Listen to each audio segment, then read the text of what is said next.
জীবনে কত কিছুই না করলাম তোমাকে পাওয়ার জন্য। সংসার, তোমার বাবা মার কথা শোনা, মৃত্যু থেকে ফিরে আসা, অতীতে বাচ্চা প্রসব করা, কত কিছুই না করলাম তোমার জন্য। তোমার অপেক্ষায় থাকা, তুমি বলতে তুমি যখন বাইরে যেতে কাজের জন্য, কষ্ট হয়, কষ্ট হতো যে কি করে থাকবো, কি করে থাকবো একা, কি করে সামলাবো বাচ্চাগুলো।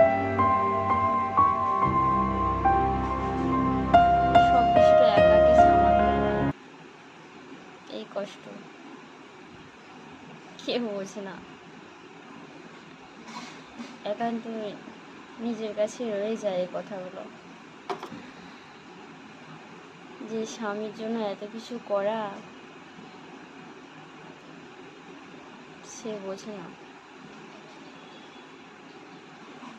কেন রয় না আগের মতো সম্পর্ক, আমি বুঝি না কেন রয় না। সেই প্রথম প্রথম ভালোবাসা, কত টেক কেয়ার করা, একটু চোখের আড়াল হয়ে গেলে একটা বুকের ভিতরে একটা আলাদা আলাদা কষ্ট, সেগুলো দেখি না তোমার মাঝে। এখন দিনের পর দিন কথা না হলেও তুমি রয়ে যাও, কিন্তু আমি পারি না। এখন একবার না, না তখন একবার না কল করলে তখন তুমি বলতে কেন কল করোনি, সারাদিন কী করছি। আর এখন একবারও কল না যদি করি তোমার বেশ ভালোই লাগে। একবারও কল করে বলো না, জিজ্ঞাসা করো না কী করছো, বাচ্চাগুলো কী করছে, কী করে সামলাচ্ছ, তোমার কষ্ট কিছু হচ্ছে নাকি, এই কষ্ট কিছুই জিজ্ঞাসা করো না।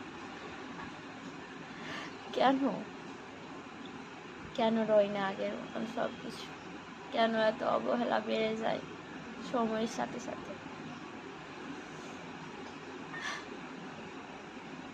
কেন